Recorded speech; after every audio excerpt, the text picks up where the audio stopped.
Hey, what's up, you guys, and welcome back to the Televised Podcast. My name is Anna, and today we're going to be talking about everything episode 116 of Batwoman and 516 of Supergirl. I'm really excited to talk about these two shows this week because they really were, really good. Both episodes were, super solid. I don't know, I just really enjoyed them this week. I thought that they did a really good job with giving some quality DC TV to watch, while everyone is self-quarantining and social distancing and hopefully, just taking all the precautions that we all can.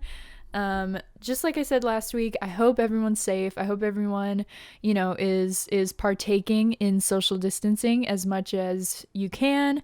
I know it sucks that some people still have to work. Some people, are still, essential parts of our society. So I thank you if you work at a grocery store or, are a medical worker or whatever. Thank you so much. Because I know this is really hard right now. It really is. These times are really tough. And like I said, I hope everyone's doing okay. I hope that Supergirl and Batwoman could be a good escape for you. Unfortunately, though, our escapism will be leaving us for 2 to 3 weeks. Because unfortunately, due to the situation that's happening right now, there will not be episodes for 3 weeks because the production of both Batwoman, Supergirl, pretty much every single CW show is on hold right now. So they didn't get to finish shooting their season finales and they don't want to run out of episodes, before they can finish the season finale. So we're going to have to see. There's a lot of speculation happening that potentially the shows could have to leave how they finished, kind of have this weird unfinished episode and kind of do a weird 2-part finale where the premiere episode for the next season will kind of be the wrapping up of what happened in the seasons that are currently airing. There's a lot up in the air right now with TV, and Nicole Maines even said that apparently some of Supergirl's crew have had to move on, so they'll have to be looking for new crew and stuff. It's a really scary and interesting time for television and for these shows specifically. Especially concerning the way that they had changed the schedule to fit personal things that are happening in Melissa Benoist's life. It's everything is truly up in the air right now. We have no idea what's going to happen with Supergirl, what's going to happen with Batwoman. But just, if I were you, be on the lookout for Deadline, the online newspaper, Variety, Hollywood Reporter, all of those. I would keep tabs on them because they will have news as it comes out, especially concerning upfronts, because that was where we were all expecting to see a series pickup for Green Arrow and the Canaries, maybe some teases for Superman and Lois, news about Supergirl, news about all these shows.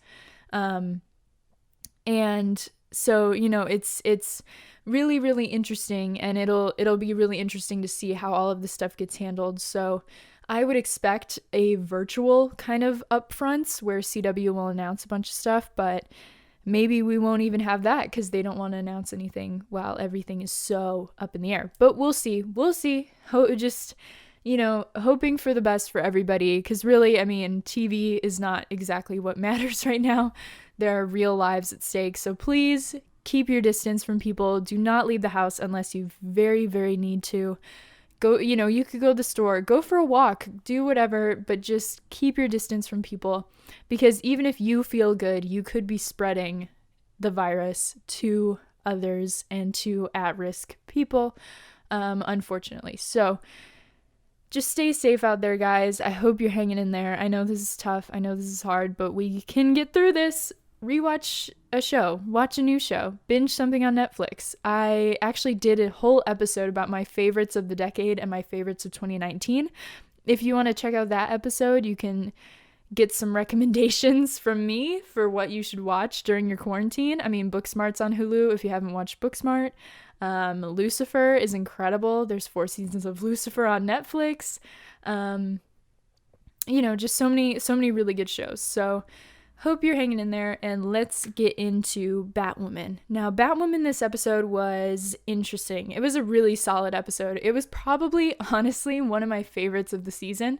And I know that, I know that I say this every single week, but I mean it every single time because the show just keeps getting better and better. But I was really upset by the ending, but we'll get into that later. I loved the whole thing with Alice and Kate working together. Them having to work together from beginning to end of the episode was so good. I love their dynamic so much. That brownie scene where Alice has a brownie on her butterfly knife and she's like, "You want some?" Like, that was totally like the perfect illustration of their dynamic and the way that they are together. So that was awesome. I really, really enjoyed that. And then we had an appearance by Julia Pennyworth, who I missed. I don't know about y'all, but I really missed her. I loved her as a character. I thought she was so cool. Oh, and by the way, I guess Sophie never saw her out because she was the one who was partaking in tricking Sophie into thinking that Kate is not Batwoman. But I guess she never actually saw Batwoman's face. So I was going to say, she thinks Julia's Batwoman, but that's not even true. Okay. So yeah, I love Julia. I was so happy to see her there. Also, like her interactions with Sophie were awesome. And then at the end of the episode when she kissed Kate, or Kate kissed her, I don't know, they kissed each other. However it went, it was so good. I was so happy because I'm ready for this love triangle. I am so ready for this gay drama and angst. I am here for it.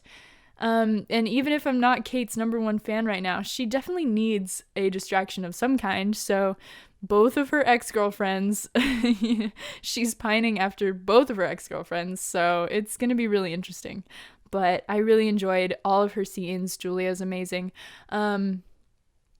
It was really interesting though, because the song that they played under the Kate and Julia kiss was a song that they literally used during the Supercorp longing picture moment, where they were both looking at the same picture of them together. And I'm like, okay guys, come on. You have to know at this point that this is romantic. If anything, that just confirmed for me that we are not crazy. You know what I mean? They literally used that song over a lesbian kiss. Are you kidding me? And then, we have Kara and Lena looking at the pictures of each other longingly. Oh my God, it's insane. And then Mary showed up, Mary and Luke. So Luke had this storyline this episode where his dad's killer, his dad's supposed killer, was on trial again. Or he was having a hearing to see that if he could get a retrial. And he ended up being able to get it. They were like, yeah, there probably was some some shady shit going on with this case. And Sophie was basically investigating it the whole entire episode. But unfortunately, Luke was on a different side of it where he was having to deal with the fallout of his dad's killer, who he thought was his dad's killer, being out and about. And he actually ended up dying in Luke's arms because he was assassinated by this assassin that was going after pretty much everyone involved in the case, because they don't want this to get out, because there's some shit going on. There is some messed up stuff happening with this case, and something huge is bubbling under the surface of this Lucius Fox case. And Mary was there to be with him, which was so nice. I love them so much. I want them to get together so bad. I'm here for Mary and Luke. Oh my God. So, okay. So at the end of the towards the end of the episode, Kate and Alice work together to break into Arkham Asylum, and they try to break out Mouse. That's the whole point. Alice says, basically, if you help me break Mouse out of Arkham, I will leave you alone forever. Like, I will go. I will leave Gotham. I will be gone. Goodbye. I'll see you never, you know? And so Kate's like, okay, well, I'll do it, you know, whatever. Like, you know where the body's buried. So she's kind of like blackmailing her in that way.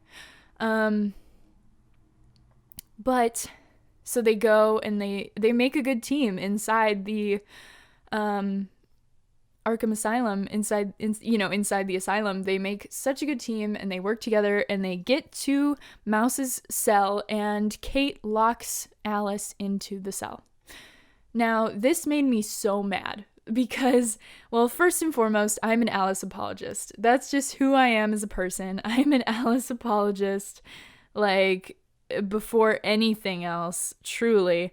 And I mean, it made me so mad because it's like, you know, Alice literally told Kate, she's like, when I was on the fear toxin last week, or, you know, when I was on the fear toxin last episode, all I could think of was you leaving me and locking me up and, you know, forgetting about me and, you know, abandoning me. And that's exactly what Kate did. Kate abandoned her. She locked her up. She betrayed her. She, you know, did everything that Alice had feared. And it's terrible because, like, you know, thinking about, and Kate even said at the end of the episode, she was like, I did it because I was scared that I was becoming Alice. And it's like, okay, come on. First of all, Alice didn't make Kate kill Cartwright. She didn't. She just put him there to confront her with Alice's reality. And that's the thing too, is like,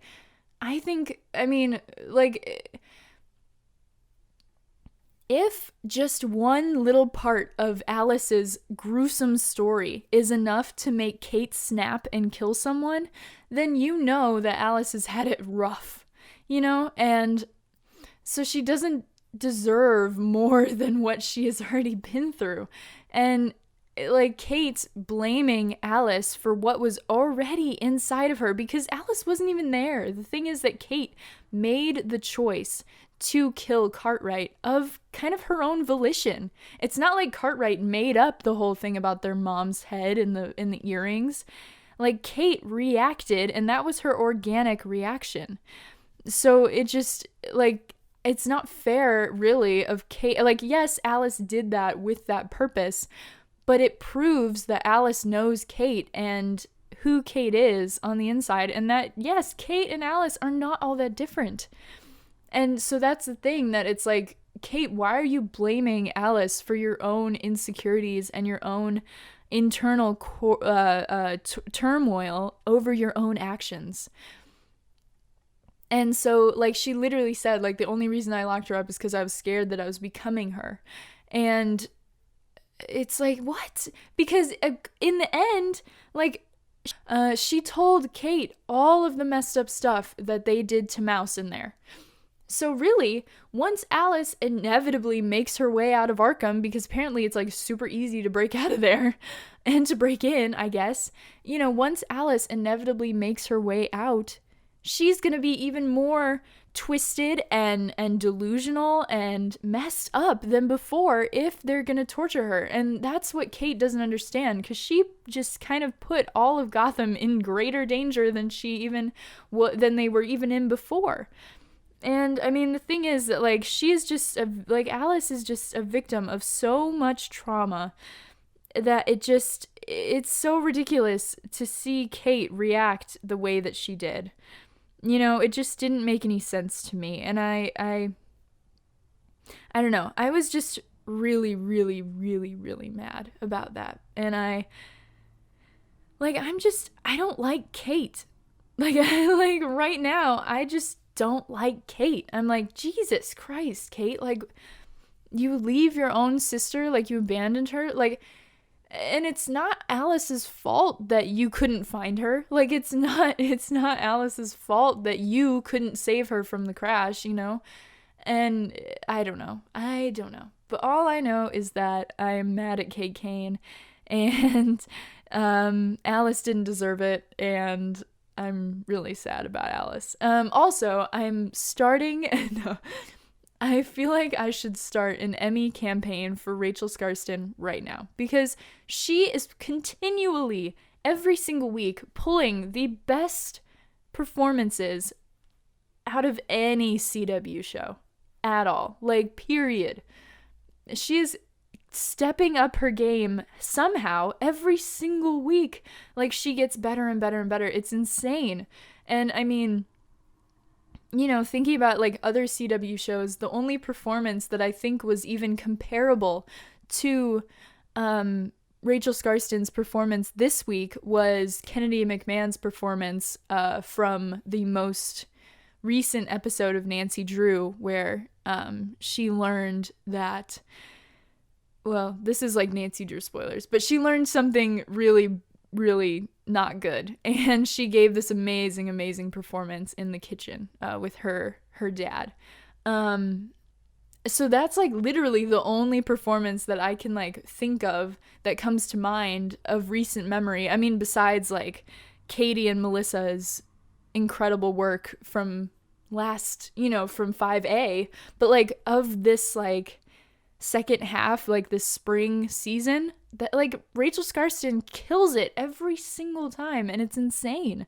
I mean, she's just so good, and I'm so glad that, you know, we are able to see her every single week and to see her thrive, and I hope that we can continue to see her into next season. I am ready for the Alice redemption. I don't know about you. We were so close to it this episode, and then Kate had to go and mess everything up, but I guess that's okay. Because there's nothing we can do about it, so we just gotta watch, I guess.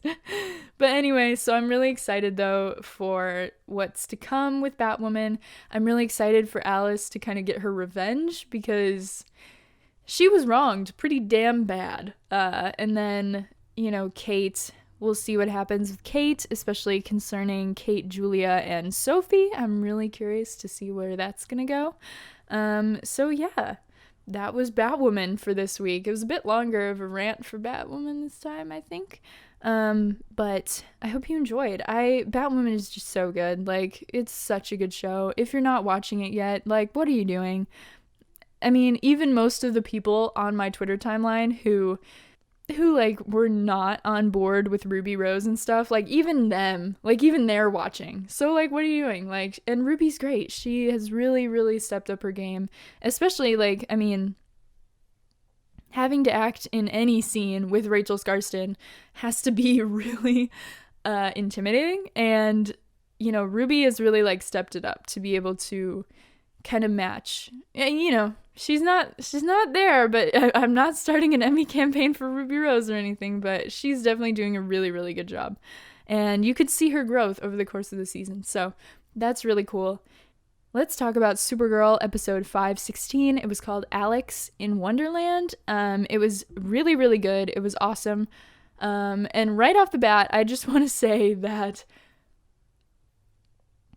Supergirl's main issue, and it is what I have figured out over the course of these two like really, really character-centric episodes, is that Supergirl is too plot-driven. And this has been an issue that they've always had, you know, for seasons upon seasons upon seasons. It's always been a little bit too plot-driven and not character-driven. I think season 1 did a really good job being character-driven.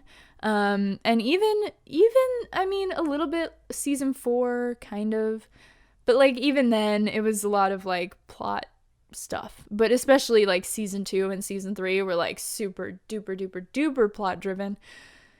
But it just like, when they have these character episodes, it really highlights how dirty they constantly do their cast, like, and their characters, because, you know, like for a couple episodes ago, we're having all these scenes that are like Lex and Gemma and, you know, all these random ass characters like having so much screen time because that's what the plot calls for. But if the show was actually character driven, then we would constantly have these episodes where we're exploring, you know, Alex's character, we're exploring Nia's character, we're exploring Kelly, we're exploring all of these different people. And it would make it so much more entertaining because it's characters that we actually care about. Like, when you make content about characters we care about, then it makes the show easy to watch. Because sometimes this show is hard to watch, okay? It is. So, yeah, so basically we start the episode with Jeremiah being dead. We find out that apparently he was doing humanitarian work in somewhere, the same place that he found Jean Jones, basically, which was a nice callback to season 1. It's nice that they remember season 1. It sometimes seems like they don't. It's nice to know that they do remember, though. So that was really interesting, to see them call back to season 1 and say, oh, look, he was trying to be a good man. Like, he was trying to reform himself. But that's not good enough for Alex, who lashes out at Kara and basically says, I'm not going to the funeral because he's been dead to me for like 2 years. Because he wouldn't call, he wasn't going to try and mend his relationship with us, and she wanted to believe that he was under strict influence from Cadmus up until the end of his life, but that wasn't even true. Because obviously, if he was doing humanitarian work, then Cadmus was kind of out of the way then. Yeah, but I mean, I totally understand where Alex is coming from, and I loved that, Alex said, in her argument to Kara, she was like, hey, listen, Dad always treated me like an adult and he treated you like a kid, and I had to bear all the responsibilities. You were the golden child, all of this stuff, and it was all of that connection to the episode Falling, which was awesome because, again, another season 1 callback. We kind of finally had a bit of continuation from there. Hopefully we'll continue to work on that, because in season 1 they literally said, oh, so there was truth to some of what you said when Kara was telling Alex that she was jealous and all this stuff, and Alex was like, yeah, there was truth to that, we should work on that. And then they never did. They never worked on it. And then even now, this is kind of jumping ahead of the gun, but in the beginning, or in the end of the episode, Kara is at the funeral and Alex shows up and she's like, I'm sorry about what I said. And Kara's like, you're already forgiven. Oh my God, we need to talk about this. Alex clearly hasn't worked through any of the stuff that she is still bottling up inside, but whatever.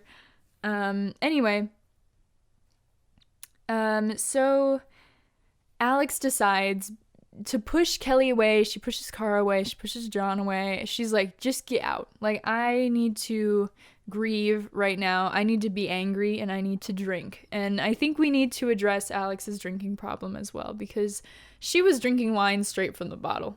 She needs some help. And I think the show continuously making her appear as an alcoholic and then never doing anything about it is extremely disheartening and upsetting, but that's a whole nother can of worms.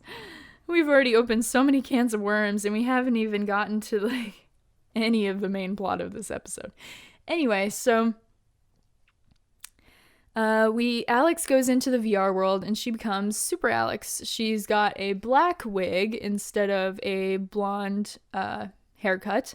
And she's got a black suit with the blue on it. It looks pretty freaking awesome. Not gonna lie, I'd like to see the suit again. I mean, come on, they built it. They paid for it. I would like to see it again.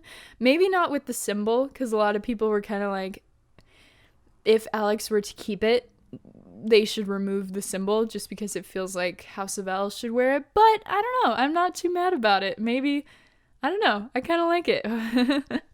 Maybe they'll keep it. Maybe they don't. I don't know. But either way, Alex goes into VR and then we get some non-essential exposition because we literally knew all of the stuff from the last episode. This lady basically tells Alex that, everyone with the 3 lines are non-player characters, and look, here's, I'm a real person and I'm trying to cope with my sister or whatever, I don't know. And then she goes away. And we see this guy playing guitar on stage, and she was like, oh, that's just this guy. He's in here forever. Like, And then this dragon shows up. So Alex saves everyone from this dragon. I don't know. And so he is like, oh, thanks, that was so sick. And she's like, yeah. And she says something about VR, and he's like, virtual reality, what is she talking about? And then we cut away, and we see that this man has the red contacts, and he is a baked potato person stuck in the Levitathan warehouse, which was really interesting. So, yeah. Oh, also, I forgot to mention that Kelly said, I love you. But, of course, it felt like it wasn't the first I love you, even though it was the first I love you that we got on screen. Just another instance of Supergirl telling and not showing, and constantly doing character growth and development and relationship development all off screen. Because, yeah, dude, that's how TV works. Like, we literally watch TV, like, with our eyeballs. It is a visual medium. But sure, do every single character development and relationship development off screen. That makes sense. Like, oh my god, I hate the Supergirl so much. Oh my god. But anyway, so Kelly is like, okay, Andrea, listen. That bug was not fixed with the fail-safe not being there. Like, it was never fixed, okay? You need to get on it. And Andrea's basically like, it's just some, like, corporate, like, hullabaloo. I will work on it, Kelly. I will work on it, okay? And, yeah, so it was really interesting because Andrea is kind of basically, I mean, she was like complicit in all of this in a way. I mean, she might not know what's going on entirely with Leviathan and stuff, but she was definitely kind of like, oh, well, let's just cover it all up. Like, and even at the end of the episode, like they kind of just like covered it all up. But anyway, so Alex, so we go back to the VR world, and Alex is at the alien bar, and she's talking to the same adventure lady, and apparently this adventure lady is now believing that none of this is VR, like this is all real. And she doesn't remember her sister, which is the story that she told Alex earlier. She doesn't remember her real name. Apparently her name was Bonnie, and then her adventurer name was Tilly. And she's like, I'm Tilly. Like, I don't know what you're talking about. And so she just started to believe that everything in the reality was real. And that's just, not the case. And Alex was like, what? Like, this is all virtual reality. But slowly and surely, the virtual reality kind of coaxes Alex into believing that she's Supergirl, and that these people, even though they have the 3 lines on their neck, like she doesn't even notice. Because Jean is there, Brainy's there, Nia's there, even Kara is there, Hank Henshaw is there. It's crazy. And I mean, I don't know, it was really insane. But of course we get shown the lady, and she is being dragged off by the old Leviathan lady, because her contacts are red. Bonnie/Tilly. Her contacts are red. She's about to be a baked potato person. She's about to be baked potatoed. Yeah, so anyway, back into the virtual reality, and so Dreamer's there, Brainy's there, and apparently Hank Henshaw in this reality, in what is happening in the simulation, Kara was kidnapped by Hank Henshaw because he found out Alex's real identity. So it was really funny too, because in the moment of the virtual reality, it was kind of acted like a soap opera. It was like super cheesy, super silly, and I mean, I hope that's what they were going for, because that'd be really awkward if it wasn't, but it definitely felt just like a soap opera. Like everyone was being super dramatic. Oh, and Brainy was the old Brainy, and it's just really interesting because obviously that was like symbolic of Alex grappling with so much change. Like, her friend is different because, you know, Brainy's totally different. He's totally new. Like, he's a new person, you know, because he's not inhibited anymore. And so she had the old Brainy in her dreams. She had Nia in there. She had Jean, who was at the DEO, which is something that obviously, you know, hasn't happened since season 3.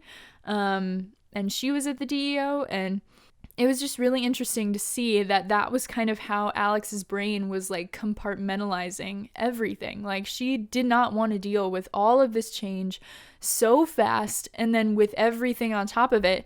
And of course, like, Hank Henshaw would manifest inside of, you know, her mindscape. Of course that would happen because it's connected to her dad, and she's still like trying to grapple and deal with all of that.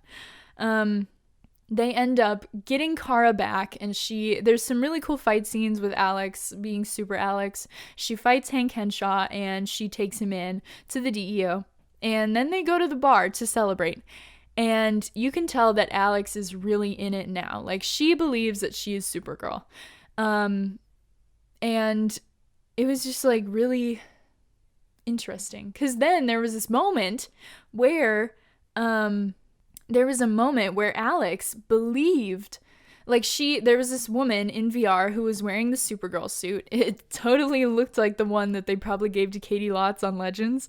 Like, they've just got a million of those sitting around. But anyway, so she's wearing the old Supergirl suit with the skirt.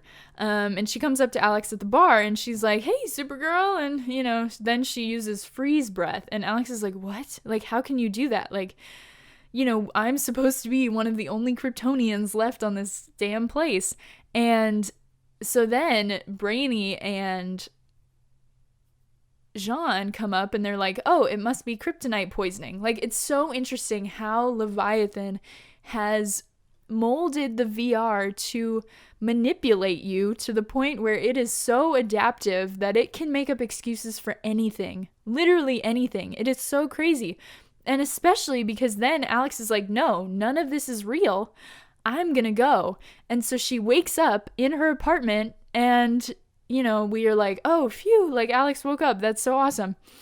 But guess what? Like, she's still in the VR because she, like, gets a buzz in her ear, you know, that was Jean being like, "Supergirl, we need you." And so Alex rips her shirt open, and of course, you know, it's her SuperAlex suit is right there. And that was really interesting because it's like, the VR literally made Alex believe that she was waking up and like, yes, this is reality. Like, it is scary what this can do and how they've, like, you know, made it come to fruition in the show. It's really interesting, and I'm really mad at them for not exploring this for the past, you know, 16 episodes. Like, we've known nothing about Leviathan or Obsidian for the past 16 episodes. But whatever. We'll get into that later. So Kelly is like, "Hey, something is up with Alex," and there's some, like, William bullshit in all of this, but I will talk about him in a second. I don't really want to talk about him all that much because he's boring as hell. But I'll talk about Kelly. So Kelly is like, okay, something is up with Alex, and she's kind of investigating Lex with William, and she's trying to figure out if there are more people stuck in the VR, like, if there are people stuck, because she's like, if the glitch wasn't fixed, then obviously, like, people are stuck. And so she's like, "Okay, William, help me make these phone calls to these people who have apparently been playing or in the VR for 48 hours straight, nonstop," which is crazy. So she's like, "Okay, William, help me make these phone calls." So he's like, "Okay." And so in the meantime, they're kind of doing all that. They come up kind of empty with that. There's a couple names or whatever, but it pretty much comes up empty. People get mad at them for calling. But Kelly's like, "You know what? I texted Alex and she won't text me back." And William's like, "Well, you know what? Maybe you should just go check on her and see what's going on. Because you know what? Even if she wants to be left alone, sometimes you need a hug anyway." So Kelly's like, "Okay, I'll just go home." And so she goes off to Alex's place. And, well, of course, we don't know if Kelly and Alex live together. I would love to know that. But we didn't even get to see them say their first "I love you." So I'm sure we won't ever learn that. So anyway, Kelly gets into Alex's place. So obviously she's got a key. Like, I don't know. I just want to know if they live together. Hello, Supergirl staff. Do Kelly and Alex live together? Please. Let me know.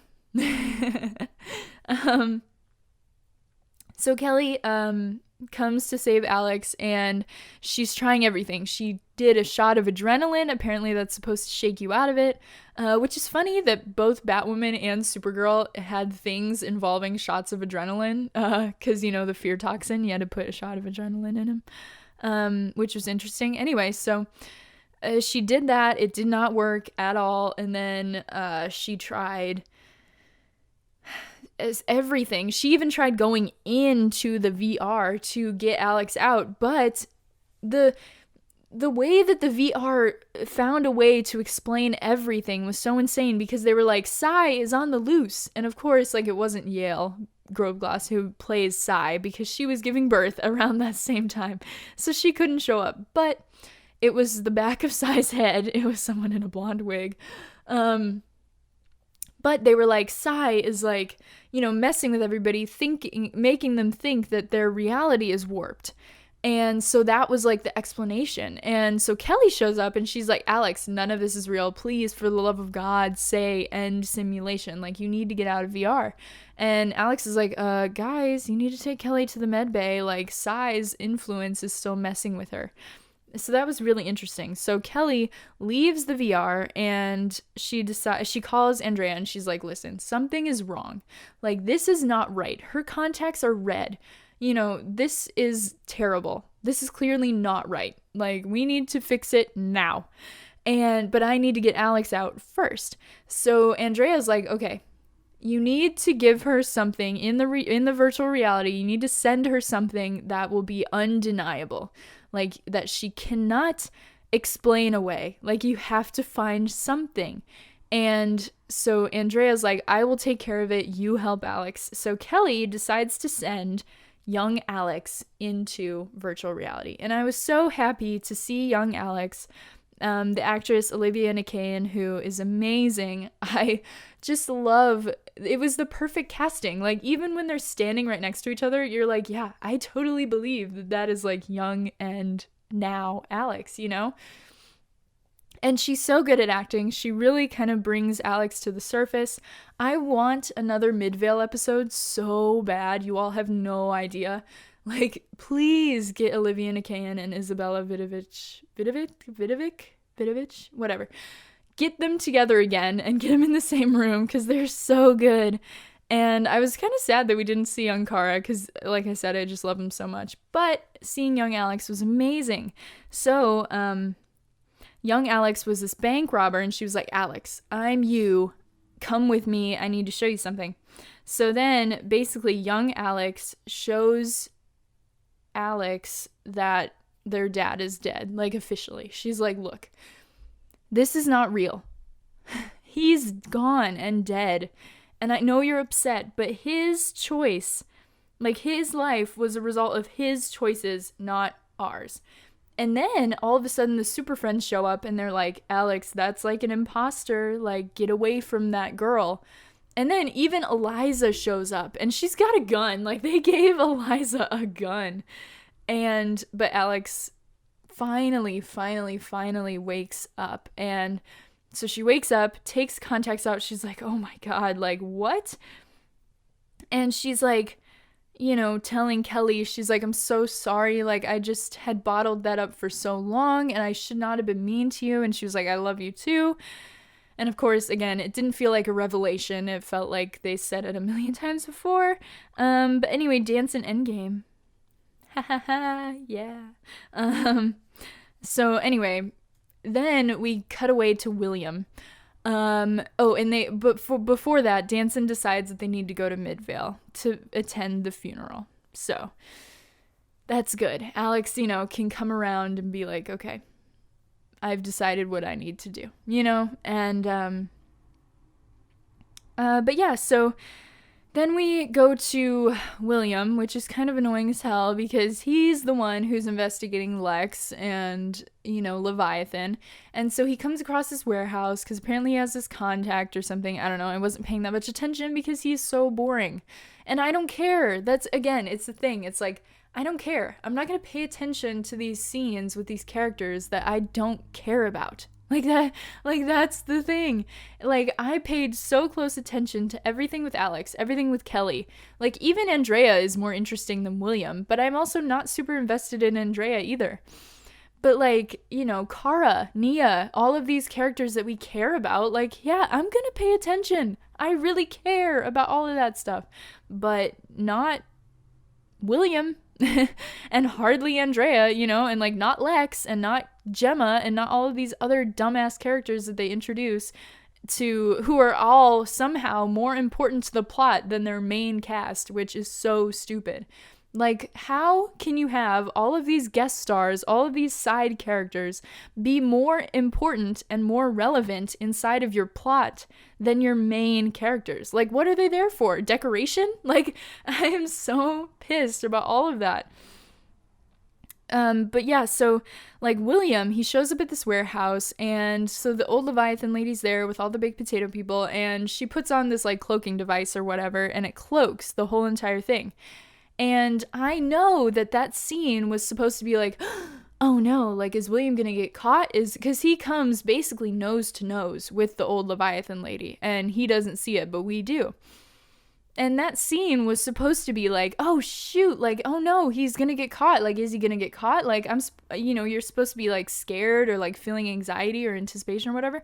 But I don't care. Again, it's another thing where it's like literally the only thing we know about this guy post-crisis, the only thing we know about him is that he's a quote good guy, and that's literally it. Like, he's a reporter and he lost his friend. Like, literally that's all we know. Like, straight up, that is the only thing that we know about his character at this point.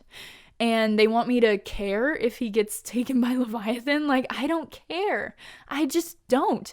I'm not gonna be upset about if he got taken. Like, I just would not care, because again, this is a character that I don't care about, that is irrelevant, that, you know, we're not invested in. Nobody cares. It's just so stupid. And then, so, Andrea, then we see Andrea. So William walks out. He walks out unscathed. He's like, what are you doing around here, Lex? And of course, like, he's gonna be the one to, like, break the story and everything, because, you know, of course, Supergirl wants to take the Pulitzer away from Kara and give it to a man, because that's what Supergirl is all about, right, guys? So then we see Hope, or Eve, I don't know which is which, we see Eve working at Obsidian, presumably working for Leviathan,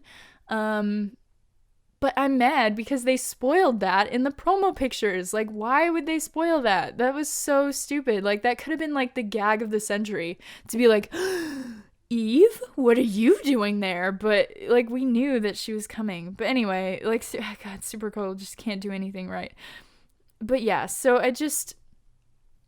it makes me really mad that they give all of this stuff to William, when literally it could be Nia. Like, this could perfectly well fit Nia into their storyline. Like, what? Like, because again, we're at the point where the plot does not revolve around Kara, because Kara knows nothing. Again, like, we're at a point where the main character of the show knows literally nothing about the enemy that they're fighting. Lena hardly knows anything. Alex hardly knows anything. Jean. Brainy is like literally the only one who knows anything. Lex. Nia doesn't know anything. Kelly. Alex. None of these people know anything. None of them are actually involved in the main plot of this damn season. And there's still, like 4 episodes left or something? It's just like, what? How can you not have all of your main cast involved in your plot? Especially when you take go to all this trouble to make it a plot-driven thing. Like, your thing is driven by the plot, but you can't make your characters fit into the plot, then something is wrong. Like, clearly, something is not right if you cannot make your characters fit into the plot that you are so pushing, Like I said, like, Kara literally knows nothing about what's going on. William is the one doing all this investigating. It could very well be Nia who is doing all of this stuff. Nia could be finding out all of this stuff. I would be scared to death if Nia walked in and was nose to nose with the Leviathan lady. Like, that would have been such an effective scene, but because it was William, it wasn't, because I don't care about this man. I don't care about any of these extra characters. I don't care about Lex. I don't care about Gemma. I don't care about Andrea hardly. I don't care about William. I don't care. Focus on the characters that you've built up and that people love. Like Nia. People love Nia. Oh my god, like the episode was super successful last week. People love Brainy. People love Alex. Like, Alex has such a huge following. People love Kelly. People love Kara. Surprise, surprise. She's the main character of your show. People love her. People love Lena. People love Jean. Like, focus on your characters that people love and the ones that are literally your main cast. Like, your main cast of characters is absent from this main plot that is happening in the show. And it is ridiculous. At this point, it is just shitty writing, and it feels so like forced, and like that's why people call it super forced. Like, people call William and Kara super forced. People call William super forced as just a character, because it all feels so forced. It feels so ridiculous, because it's like, what? Like, what? Like, you want me to root for this guy that we literally know nothing about because you changed his personality post-crisis and then decided to just make his personality that he's, like, a good guy or whatever.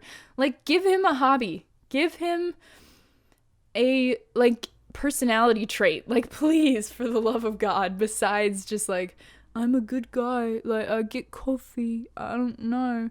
I like to report. But, like, what? Like, that's like the cardinal rule of television. There's 2 cardinal rules of television. Give your characters substance and personalities and interests. And 2, show, don't tell. Show, don't tell. That is what I want to tell to the Supergirl writers so bad, because it's like, dude, show, don't tell.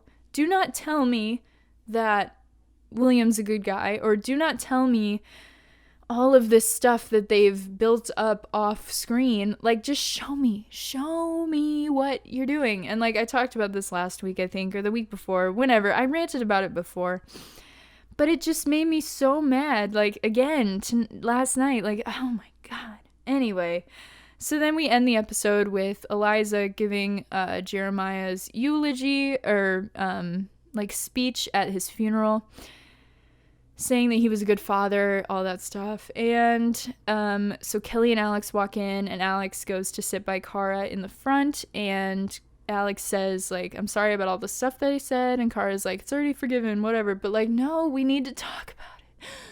We need to talk about what went down. Like, there was clearly a lot of stuff that you guys need to work out. Oh my god.